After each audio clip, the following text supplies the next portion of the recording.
this is Alex, and you're listening to episode 69 of the Doomed Planet podcast, season 3, all about obituaries. This episode, wasting away in Floridaville. We will dunk on Florida, one of the worst places in America, if not the world, for a little bit. And then at the end, we'll cover some obituaries. Some people did die that we want to talk about. In the March 21st New Yorker, Nick Baumgarten writes about Jimmy Buffett. Retirement the Margaritaville way. At the active living community for Jimmy Buffett enthusiasts, it's 5 o'clock everywhere. It's a reference to happy hour, time to start drinking. And you know, the New Yorker has been wrong before. I'm thinking of their glowing profile of Elizabeth Holmes. Also, their glowing profile of Chuck Lorre, the TV producer. That was right before the Charlie Sheen story broke. And it turns out, you know, Chuck Lorre and everyone else was enabling Sheen's bad behavior because there was so much money to be made. So this New Yorker piece is very kind to Jimmy Buffett. And again, it's hard to hate this guy. He is not a bad person. Remarkably, the thing that stood out to me is that they compare these Margaritaville resorts, and they're all over the place now. It's like a retirement community for fans of Jimmy Buffett who want to go into the lobby of some place, and there's like a giant Klaus Oldenburg sculpture of a giant sandal, except it's not Klaus Oldenburg. It's just some plastic crap. So Baumgarten, you know, they talk about the Villages is this Trump place and this Republican place. That's another retirement community that we actually covered in Florida Death Trip, The Villages, Doomed Planet, episode 55. And it's kind of an unfair comparison. He's saying, oh, the people attracted to Margaritaville, they just want to party like the people at the Villages, rampant alcohol and drug abuse problems. But they're apolitical. They're not these Trump people. They're not into politics. They want everyone to get along. So, which is absurd. Obviously, if you're apolitical, that puts you to the right of the political spectrum because you're thinking the status quo is okay. Wasting away, wasting away. Short episode here, folks. I realized it's almost the end of the month, and you know, I pay $7 a month for hosting. I want to get the biggest bang for my buck out of this podcast. So let's just go to the Villages. It's funny. Would you rather be imprisoned in the Villages in Florida or at one of these Jimmy Buffett resorts?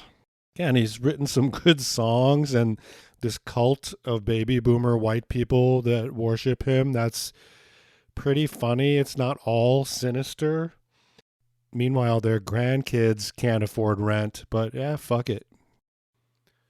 Villages-news.com, the Villages official newspaper, well, unofficial, but they, you know, they're deferential to the founding family of the Villages, where now there's people are complaining of crowding. It started as like a 3,000 unit retirement community. Now there's over 100,000 people living there. Son in more hot water after calling mother seeking bail money. A son who took an Uber to the grocery store while his mother was hospitalized is in more hot water after calling her seeking bail money. Scott Robert Kerster, 45, also known as Scott Fudge, continues to be held at the Marion County Jail, where he's been lodged since March 19th. His booking photo is monstrous. He's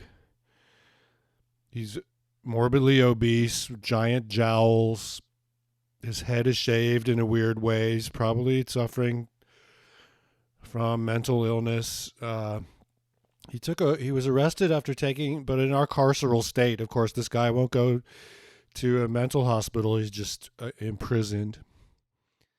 He was arrested after taking an Uber to Winn-Dixie in the Villages. A Winn-Dixie, the Villages has more than one, in violation of his community control sentence, which requires him to remain at home where he lives with his elderly mother.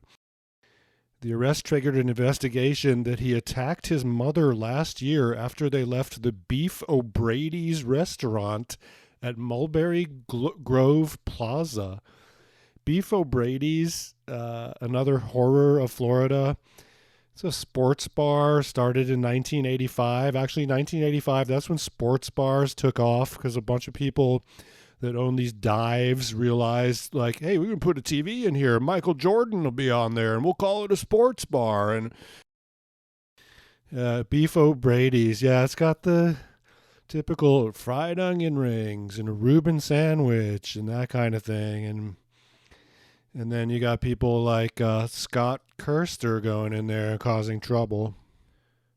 So many headlines about this guy in the Villages news. Oh, another horrendous mugshot photo. 300-pound man jailed after taking Uber to Winn-Dixie in the Villages. Is that really how you want to describe him in the headline? So this is he's violating his probation in connection with an incident in which he stole money from a tip jar at Little Joey's Italian restaurant. All these horrible restaurants around the Villages are the same. They serve the comfort food that elderly white people want to eat because they know, well, this is not the golden years. I just want to kill myself with this food. And again, I was in Florida once. It's too painful, really. A good experience at a wedding and everything else bad. And I found all the white people to be totally fake. And, hi, y'all. Yeah, we love everybody. It's just, fuck off. You're all invited to a centennial celebration. What they were celebrating wasn't important, and it sounded like a heap of fun until 2,000 maniacs, crazed for carnage, started bathing an entire town in pulsing human blood. You'll see 6 young strangers doomed to slaughter by an ancient curse. There came an awful sound. And from his lips there came an awful sound. Brutal, evil, ghastly beyond belief. You'll see the most diabolical device ever contrived, designed solely for assassination by a town of madmen, insane with bloodlust.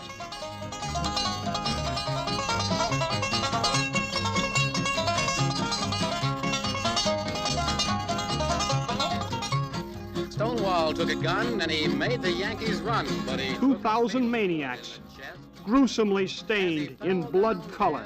Stonewall said, I'm a-giving you a dying man's request. I'm a-giving you a dying man's request. Yeah! Starring Playboy's favorite playmate, Connie Mason. Yeah! Oh, the South's gonna rise again.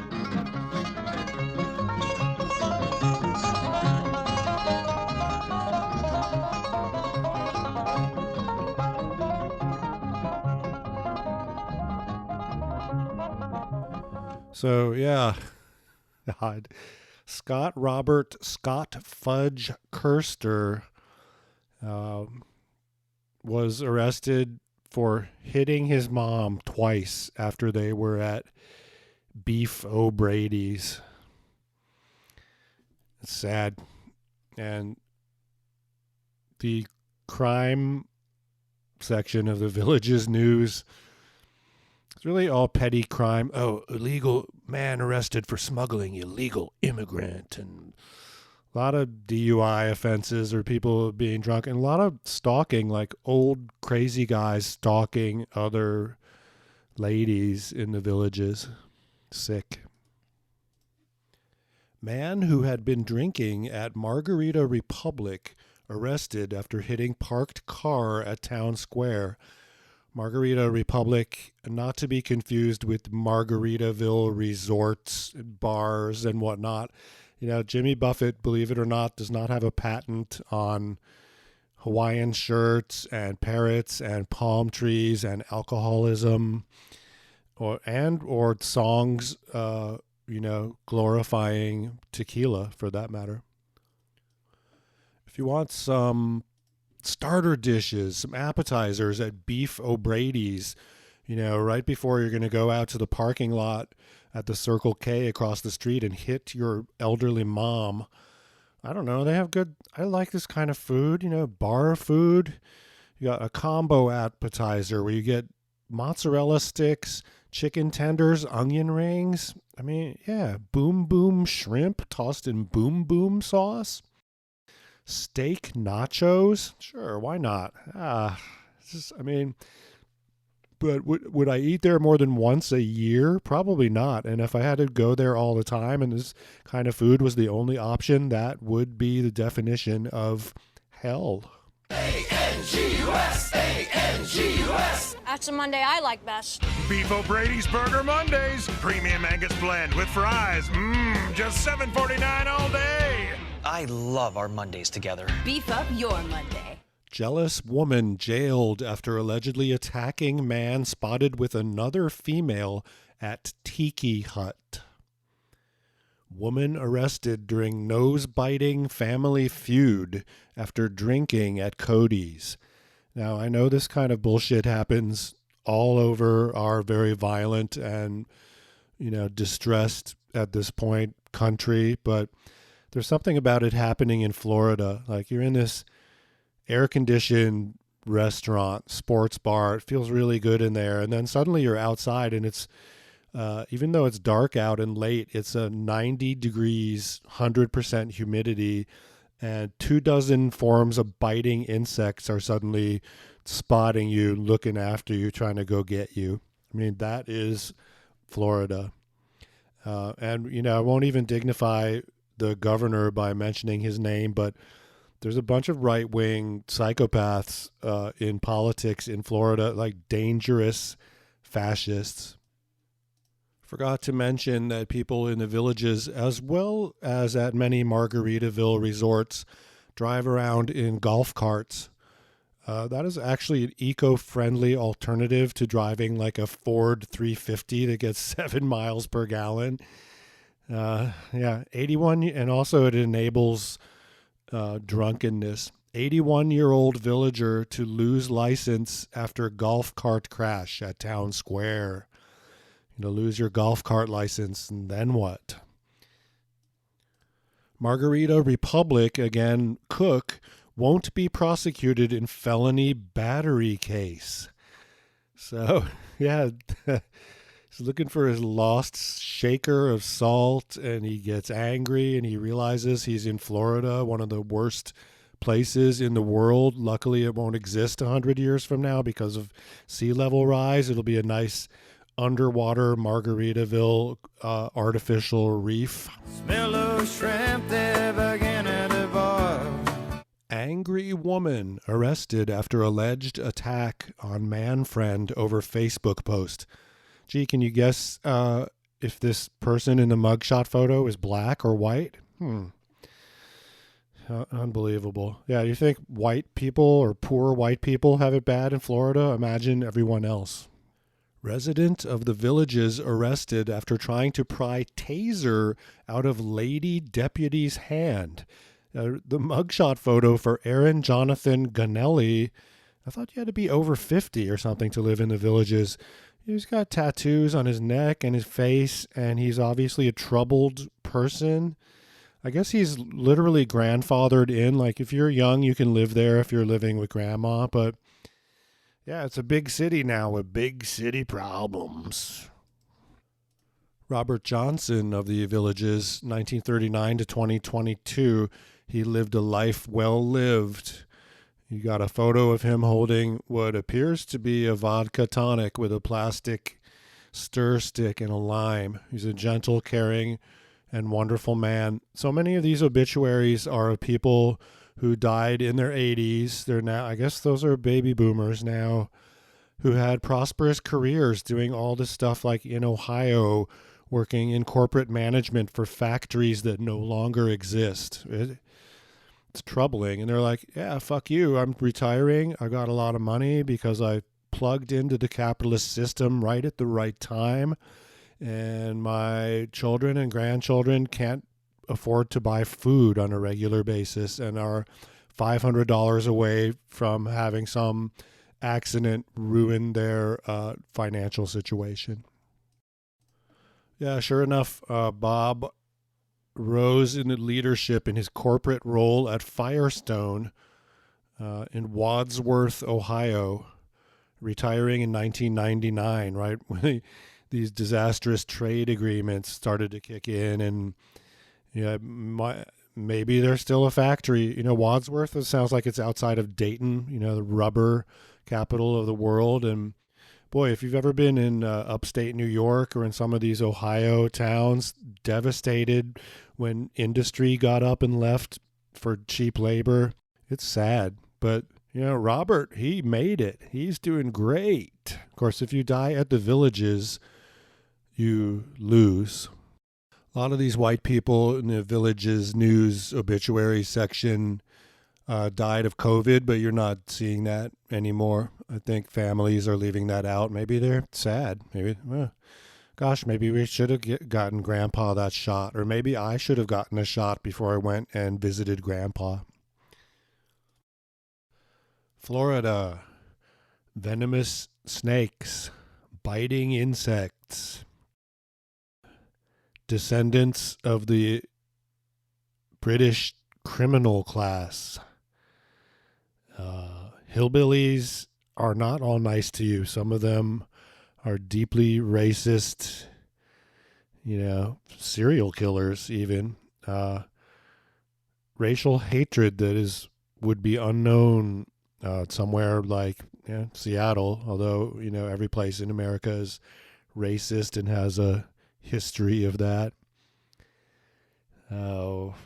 Horrible weather. Like, this is great when it's 80 degrees and it's December, especially if you're from Chicago or something like that has horrible weather, especially in the winter. But yeah, try being there in the summer. Yeah, if your air conditioning gets cut off because of some kind of international crisis, you will perish.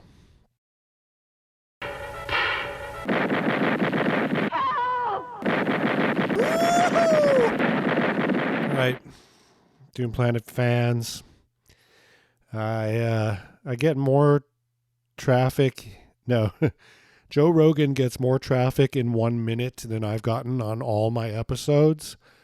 But let's take a look at the most popular Doom Planet episodes before we jump into some obituaries, actual obituaries, people that died, prominent people we want to talk about briefly.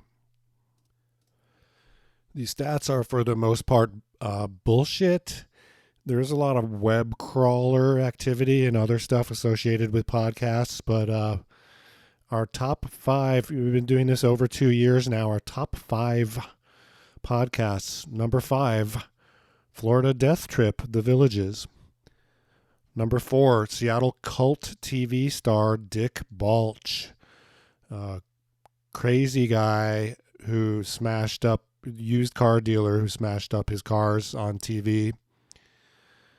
Number 3, Seattle porn pioneer and my former employer for 2 months, Seth Warshavsky. Number 2, notorious Seattle junkies, Mark Lanigan. He somehow survived until this year when he passed away. And number 1, Lane Staley's Lame Last Days.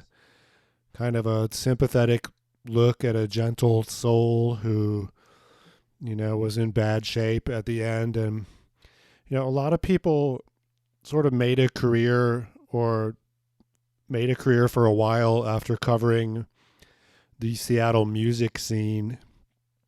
And that would explain why Lane is number 1. I'm trying to, I've done too much of that crap. I'm trying to do other stuff. Although, gosh, in 1990, going around in the music scene and talking with people, I would have really been considered a Debbie Downer if I was like, you all are going to a lot of funerals coming up, a lot of funerals. Edward Johnson III died, billionaire American businessman. His daughter now runs the show. It's worth over $10 billion. He started a Fidelity Magellan Fund, the brokerage service. So producing nothing, just financializing stuff. I don't want to dignify this guy by talking too intelligently about Wall Street, but yeah, he's not going anywhere pretty. Okay, let's say that.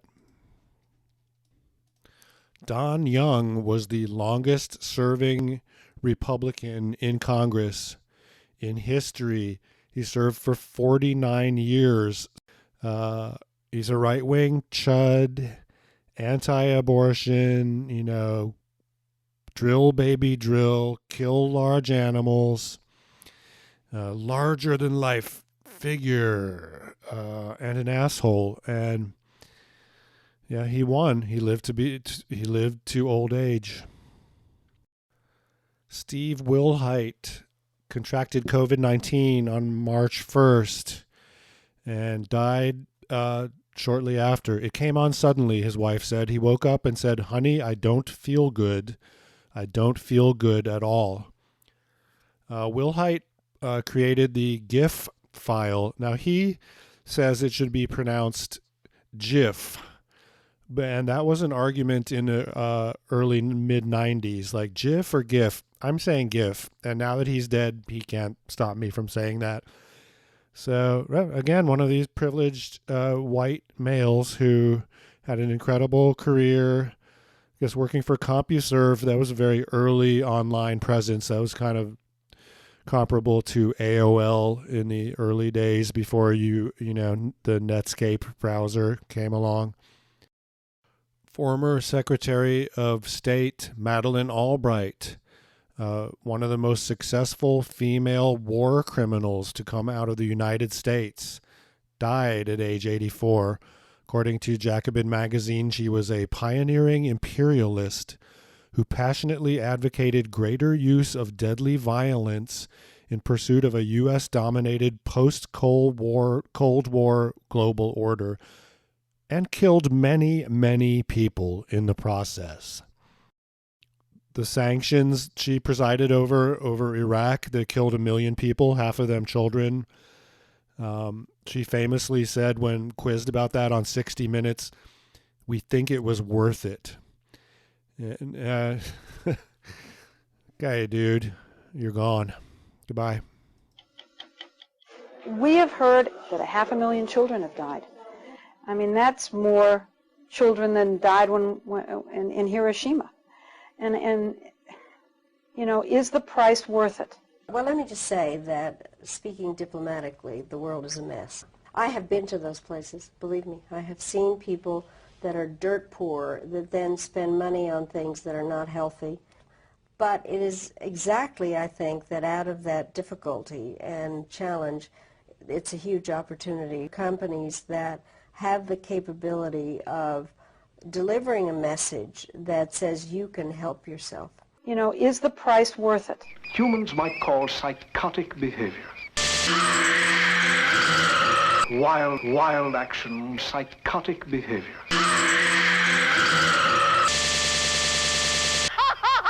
I honestly, respectfully did not know who Taylor Hawkins was until he died at age 50. This month, he was the drummer for the Foo Fighters, and I guess he and Dave Grohl were like really soulmates and best friends. And predictably, he had almost every drug you can name in his system: opioids, benzos, some weed. Should have just stuck with that, dude. And yeah, that's terribly sad. I mean, this is not a bad person. Entertainers, although they can be monsters, generally they are good people, especially musicians, and it's not easy. There's some glamour and some thrills and some money to be had being a rock star, but going on tour, and it's not glamorous no matter who you are. And the Foo Fighters canceled their tour, and again, like, Dave Grohl is the only person to come out of this Nirvana thing that is not Poison. Courtney is Poison, Chris is Poison, David Geffen is Poison. And, there's nobody can say anything bad about Dave Grohl. I've never seen that. I know he's a great guy. He's a talented guy, and he doesn't need my advice. He should retire. Go out on top, dude. This has been the Doomed Planet Podcast, episode 69. What was I calling this? Wasting away in Floridaville? Don't ever go to Florida. It is shit. Goodbye.